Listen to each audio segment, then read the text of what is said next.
ಗೋವಾದಲ್ಲಿ ಸಂತ Francis Xavier ಅವರ ವಿರುದ್ಧವಾದ ಹೇಳಿಕೆಗೆ ನಮ್ಮ ಇಡೀ ಕ್ರೈಸ್ತ ಸಮುದಾಯಕ್ಕೆ ಬಹಳ ನೋವನ್ನು ಉಂಟು ಮಾಡಿದೆ. ಸ್ನೇಹಿತರೆ ನಮಸ್ತೆ, ನಾನು ನಿಮ್ಮ ಸೋದರ ಸ್ಟ್ಯಾನಿ ಪಿಂಟೋ. ಏನೊಂದು ವಿಶೇಷವಾದ ಒಂದು ವಿಡಿಯೋವನ್ನು ಮಾಡ್ತಾ ಇದ್ದೀನಿ. ಗೋವಾ ಭಾಗದಲ್ಲಿ ಸಂತ ಫ್ರಾನ್ಸಿಸ್ ಝೇವಿಯರ್ ಅವರ ಬಗ್ಗೆ ಒಬ್ಬ ವ್ಯಕ್ತಿ ನಿಜವಾಗಿಯೂ ಕೂಡ ಆತ ಮಾತನಾಡಿರುವ ಒಂದು ಮಾತುಗಳು ಅದು ಬಹಳ ಇವತ್ತು ಕ್ರೈಸ್ತರಿಗೆ ಅದು ಬಹಳ ದುಃಖವನ್ನು ಉಂಟು ಮಾಡಿದೆ. ಇವತ್ತು ಏನು ನಡೀತಾ ಇದೆ ಇವತ್ತು ಸಮಾಜದಲ್ಲಿ, ಇಂಥ ಹೇಳಿಕೆಗಳು ಇಂಥ ಭಾಷಣಗಳು ಮಾಡುವಾಗ ನಮ್ಮ ಕಾನೂನು ವ್ಯವಸ್ಥೆ ಯಾವ ರೀತಿ ಇದೆ, ನಮ್ಮ ಸಂವಿಧಾನದ ವ್ಯವಸ್ಥೆಯಲ್ಲಿ ನಾವಿರುವಾಗ ಇವತ್ತು ಗೋವಾದಲ್ಲಿ ಒಂದು ಭಾಷಣವೊಂದರಲ್ಲಿ ಒಬ್ಬ ವ್ಯಕ್ತಿ, ಹಿಂದೂ ವ್ಯಕ್ತಿ ಭಾಷಣವೊಂದರಲ್ಲಿ ಹೇಗೆ ಬೇಕಾದರೂ ಮಾತಾಡ್ಬೋದು. ಆ ಫ್ರಾನ್ಸಿಸ್ ಝೇವಿಯರ್ ಅವರ ಬಗ್ಗೆ, ಅವರು ಗೋವಾದಲ್ಲಿ ಇದ್ದವರು, ಆ ಗೋವಾದಲ್ಲಿ ಬಹಳ ಕಾರ್ಯಗಳನ್ನು ಅವರು ಮಾಡಿದ್ದಾರೆ. ಆ ಒಂದು ವ್ಯಕ್ತಿ ಝೇವಿಯರ್ ಅವರ ವಿರುದ್ಧವಾಗಿ ಮಾತನಾಡಿರುವ ಮಾತುಗಳು ಕೇಳಿದ್ರೆ ನಿಜವಾಗಿಯೂ ಕೂಡ ಇವತ್ತು ಕ್ರೈಸ್ತರಿಗೆ ರಕ್ತ ಕುದೀತಾ ಇದೆ. ಇಂಥ ಹೇಳಿಕೆಗಳಿಂದ ಬಹಳ ನೋವು ಉಂಟಾಗಿದೆ ಇವತ್ತು. इसलिए इस धरती पर मुझे आज कोई बता रहा था, सेंट जेवियर नाम का जो आतंकवादी था, बर्बर क्रूर शासक था, उसकी कोई स्थान है जहां पर वो मरा था. अब उसके शरीर को कीड़े लग गए. सेंट जेवियर की ना आत्मा बची ना शरीर बचा. उसकी हड्डियों को कीड़ों ने खा करके चूरा चूरा हो गया. उसके बाद भी उसका पता नहीं कौन सा फेस्टिवल होता है, प्रति वर्ष होता है, और लाखों की तादाद में सनातनी वहां जाकर के हाथ जोड़ते हैं. ಸ್ನೇಹಿತರು ನೋಡಿ, ಸನಾತನ ಮಹಾಸಂಘದ ಸ್ಥಾಪಕರಾಗಿರುವ ಕಟ್ಟಾರ್ ಒಂದು ಭಾಷಣದ ಸಮಯದಲ್ಲಿ ಅವ್ರು ಹೇಳ್ತಾರೆ, 16ನೇ ಶತಮಾನದ ಕ್ಯಾಥೋಲಿಕ್ ಮಿಷನರಿ ಆಗಿರುವ ಸಂತ ಫ್ರಾನ್ಸಿಸ್ ಝೇವಿಯರ್ ವಿರುದ್ಧವಾಗಿ ಅವರು ಕೊಟ್ಟ ಒಂದು ಹೇಳಿಕೆ ನೋಡಿ. ಅವರು ಭಯೋತ್ಪಾದಕ ಮತ್ತು ಕ್ರೂರ ಆಡಳಿತಗಾರ ಎಂಬ ಹೇಳಿಕೆಯನ್ನು ಕೊಟ್ಟಿದ್ದಾರೆ. ಅವರು ಭಯೋತ್ಪಾದಕರಂತೆ. ಈ ದೇಶದಲ್ಲಿ ಏನು ಭಯೋತ್ಪಾದನೆ ಮಾಡಿದಾರ, ಅವರು ಏನು ಬಾಂಬ್ಗಳನ್ನ ನಿರ್ಮಾಣ ಮಾಡಿದಾರ, ಇಲ್ಲ ಯಾರಿಗಾದ್ರೂ ಭಯವನ್ನು ಹುಟ್ಟಿಸಿದಾರ? ಹಾಗಾದ್ರೆ ಅವರು ಕ್ರೂರವಾದ ಆಡಳಿತಗಾರ. ಯಾವ ರೀತಿ ಕ್ರೂರ ಆಡಳಿತಗಾರರೇ?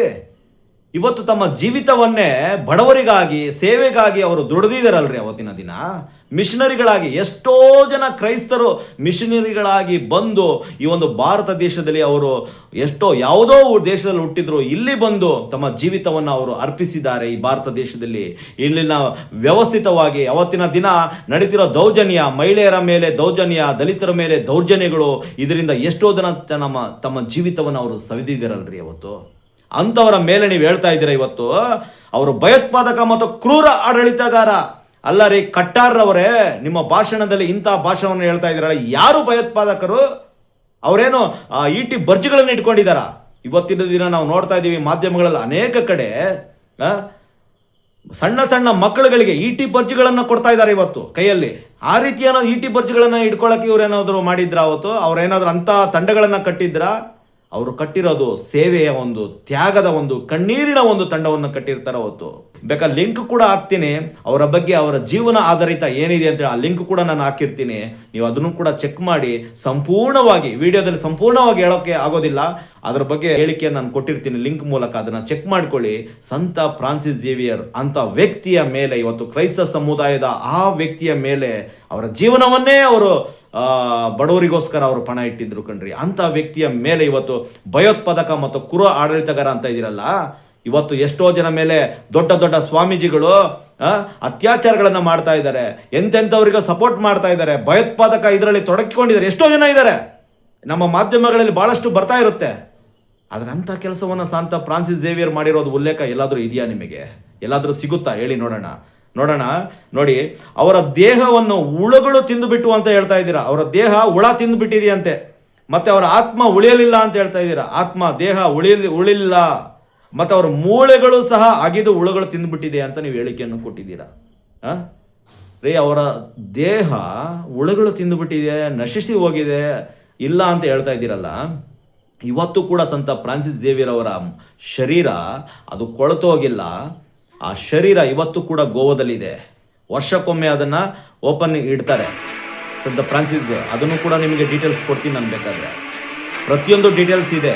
ಅವರ ದೇಹ ತಿಂದಿಲ್ಲ ರೀ. ಯಾರೇ ನಿಮಗೆ ಇಂಥ ಮಾಹಿತಿಗಳನ್ನು ಕೊಟ್ಟಿದ್ದು? ಇದೇ ರೀ ಭಯೋತ್ಪಾದನೆ ಹೇಳಿಕೆಗಳನ್ನು ಕೊಡೋಂಥವ್ರು ನೀವು.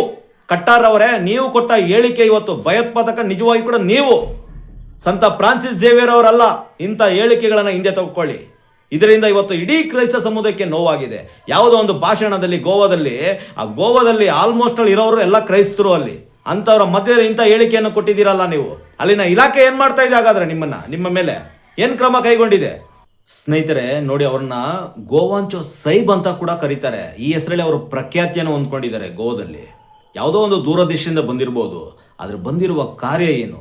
ಇಲ್ಲಿನ ಬಡವರ ಪರ ಕಾಳಜಿ, ಶಿಕ್ಷಣದಲ್ಲಿ ಒಂದು ವ್ಯವಸ್ಥೆ, ಇದೆಲ್ಲವನ್ನು ಕೂಡ ಅವ್ರು ಮಾಡಿದ್ದಾರೆ. ಎಷ್ಟೋ ಜನಕ್ಕೆ ಶಿಕ್ಷಣ ಕೊಟ್ಟಿದ್ದಾರೆ, ಬಡವರಿಗೆ, ನಿರ್ಗತಿಕರಿಗೆ ಒಳ್ಳೆ ಸೇವೆಯನ್ನು ಮಾಡಿದ್ದಾರೆ.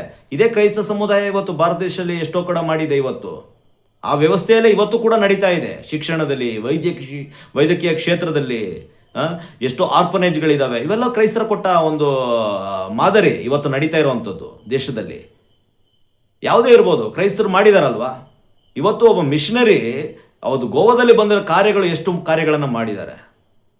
ಇವತ್ತು ಸಂತ ಫ್ರಾನ್ಸಿಸ್ ಝೇವಿಯರ್ ಅವರ ಎಷ್ಟೋ ನೀವು ಚರ್ಚ್ಗಳನ್ನು ನೋಡ್ಬೋದು, ಮತ್ತು ಶಾಲೆಗಳನ್ನು ನೋಡ್ಬೋದು. ಶಿಕ್ಷಣ ಕ್ಷೇತ್ರಗಳಲ್ಲಿ ಸಂತ ಫ್ರಾನ್ಸಿಸ್ ಝೇವಿಯರ್ ಅವರ ಶಾಲೆಗಳು, ಇದೆಲ್ಲವೂ ಅವರ ಒಂದು ಕೊಡುಗೆ ಆಗಿದೆ. ಅವರು ತಂದಿರೋ ಒಂದು ಕೊಡುಗೆ ಇವತ್ತು ನಡೀತಾ ಇದೆ ಶಿಕ್ಷಣದಲ್ಲಿ. ಎಷ್ಟೋ ಜನ ಓದ್ತಾ ಇದ್ದೀರಾ ಇಂಥ ಶಾಲೆಗಳಲ್ಲಿ. ಆದರೆ ಇವತ್ತು ಆ ಸಂತ ಫ್ರಾನ್ಸಿಸ್ ಝೇವಿಯರ್ ವಿರುದ್ಧವಾಗಿ ಅವರೊಬ್ಬ ಭಯೋತ್ಪಾದಕ, ಅವರ ಒಬ್ಬರು ಕ್ರೂರ ಆಡಳಿತಗಾರ, ಅವರ ದೇಹ ಹುಳುಗಳು ತಿಂದುಬಿಟ್ಟಿದೆ, ಅವರ ಮೂಳೆಗಳನ್ನು ಹುಳುಗಳು ತಿಂದುಬಿಟ್ಟಿದೆ ಇಲ್ಲ ಅಂತ ಇಂಥ ಸುಳ್ಳಾದ ಹೇಳಿಕೆಗಳನ್ನು, ತಪ್ಪಾದ ಹೇಳಿಕೆಗಳನ್ನು, ಸಮುದಾಯಕ್ಕೆ ಧಕ್ಕೆ ತರುವಂಥ ಒಂದು ಹೇಳಿಕೆಗಳನ್ನು ನೀವು ಕೊಡ್ತಾ ಇದ್ದೀರಲ್ಲ, ಇದು ಸರಿನಾ, ನ್ಯಾಯನಾ?